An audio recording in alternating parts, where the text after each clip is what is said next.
Hi guys, how you doing? My name is Crystal. Welcome to my YouTube channel. Excuse my hair.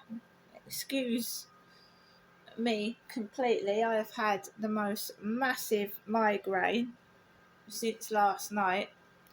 Massive migraine. Really bad headache. And since last night, I don't know if it was the McDonald's. I don't know whether it's the change in the weather because we had a thunderstorm here in Rochester, so I don't know. I don't honestly know. At the moment, the sun's come out.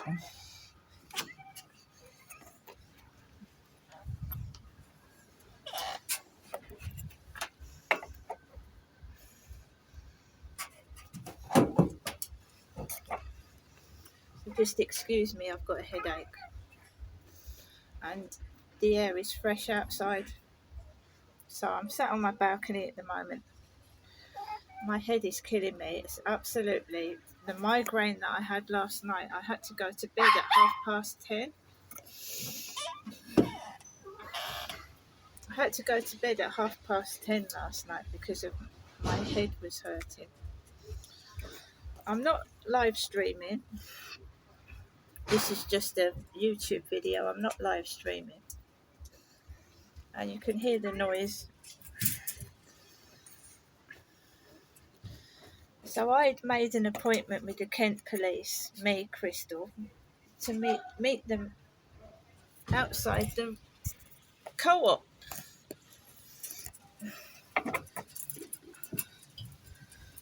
Sorry, I don't know if I can. So the lady on the call operator. Just wait a minute. This is how loud it is trying to do something on my balcony. This is how loud it is. Someone's just revving the car up.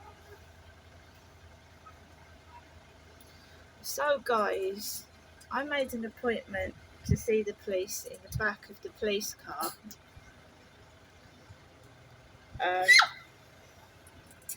It's Max.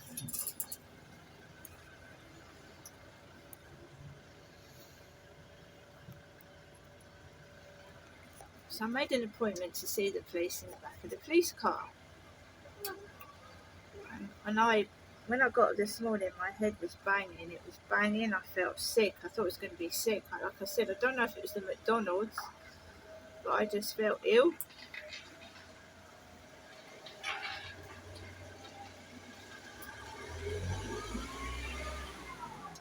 I just didn't feel well at all. I didn't feel well. So just wait for this noisy car to get out of the way.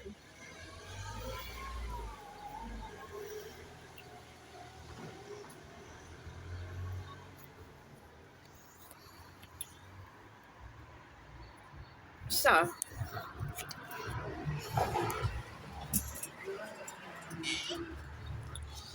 let's go back in now because I can actually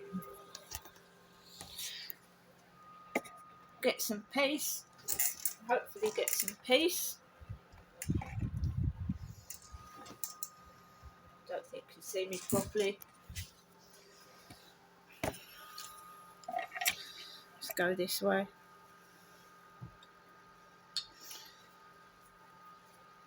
So now that I can have some peace and quiet in my own home, hopefully, above my head, because I haven't been able to since this morning, I can now explain to you that I called up the police over the weekend because I was frightened to come into my flat, so I felt like I was being intimidated.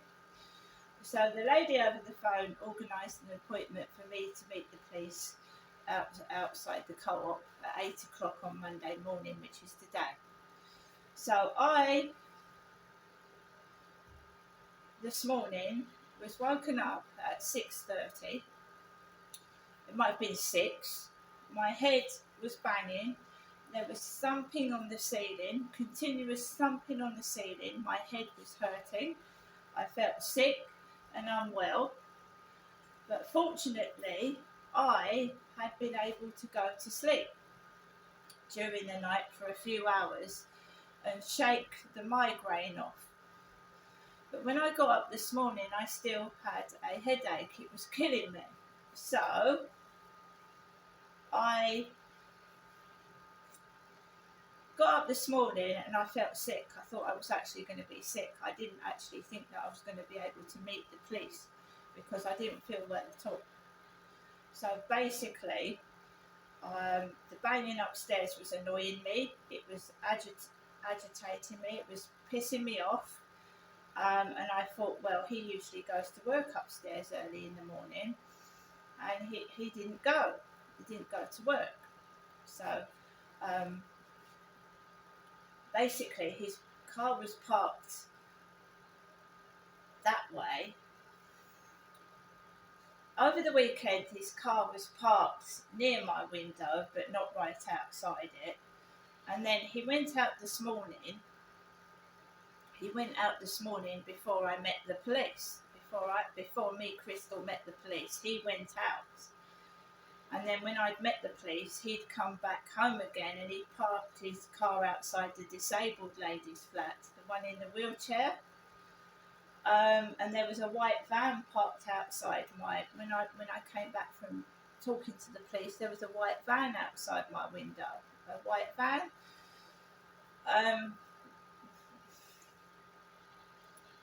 So I walked up out of my flat up the road and I couldn't see the police.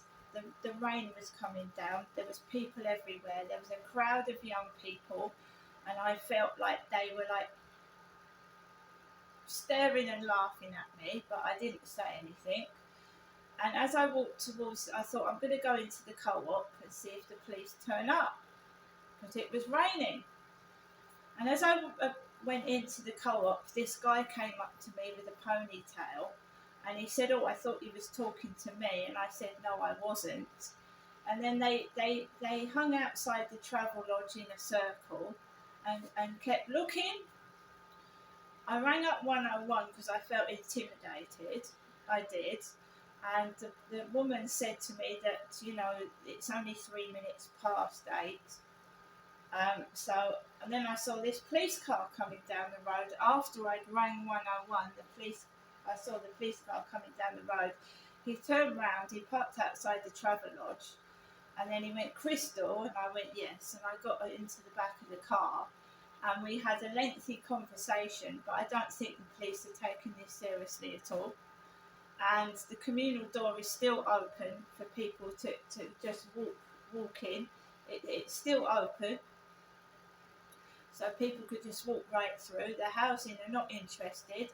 Someone is coming out on the 15th of July, and in the meantime, this door is going to be left open for people just to walk in. And I don't understand why nobody is doing anything. I don't understand it at all.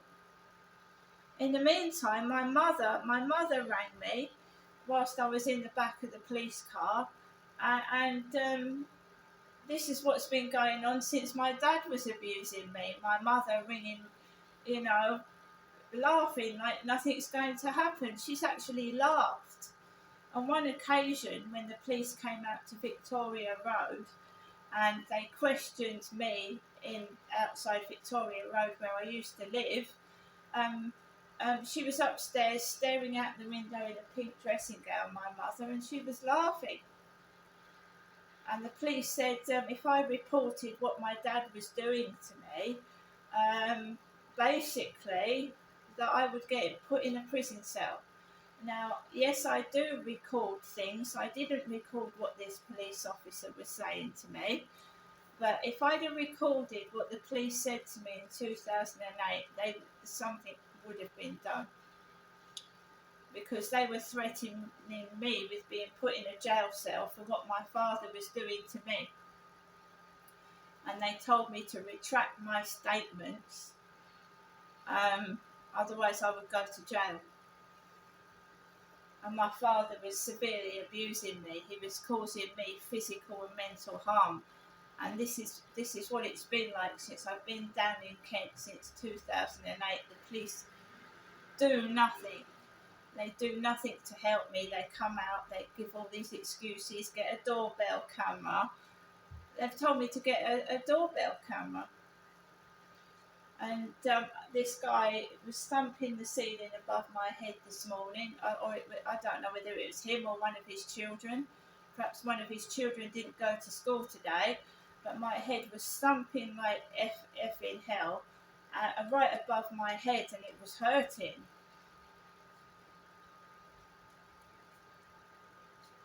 Right? I want to show you that after I took the police call, I went into the co-op. I went into the co-op after the police call, and I got myself a meal deal. There's no way that I can mend things with my mother anymore. No,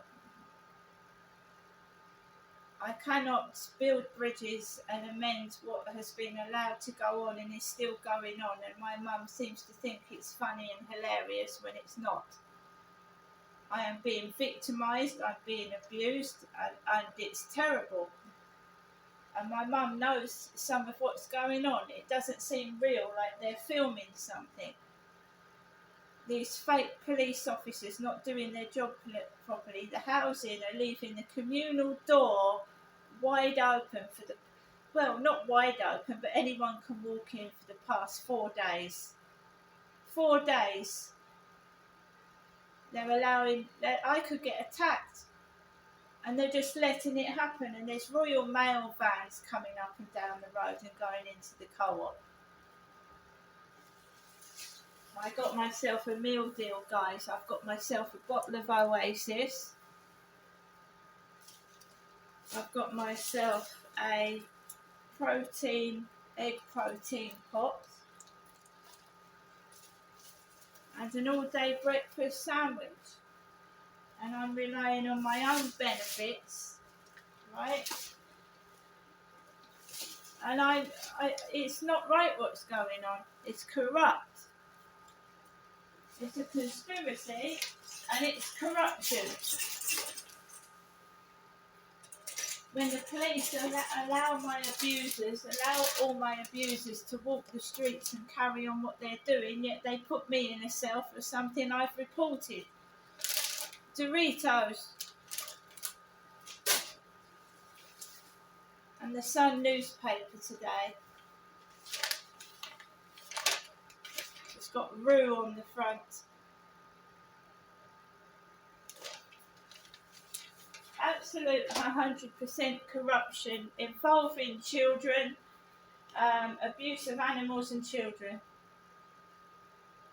And all people like me are doing is trying to keep animals and children safe.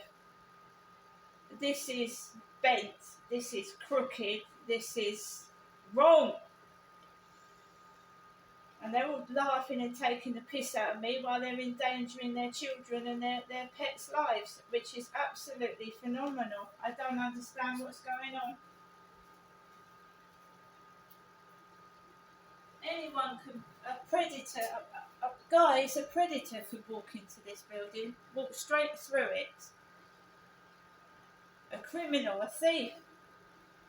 And they're not prepared to fix the door until the 14th or 15th of July. And they're going to come out to me. They're not treating it like it's a block of flats. They're treating it like I live in a home, in a house. I don't. I live in a block of flats. It's not my front door that's broken. It's the communal door to 15 flats. It's ridiculous. It's absolutely ridiculous. So there's no chance that I'm going up to see my mother. No chance in hell. Not what's been done to me at all. And do you stand up for what you believe in, or do you bite the hand that feeds, or do you keep allowing this to go on?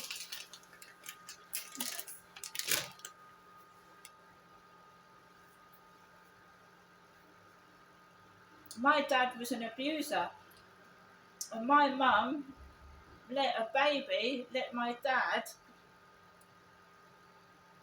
She let my dad hold a baby on his lap, and he was a child abuser.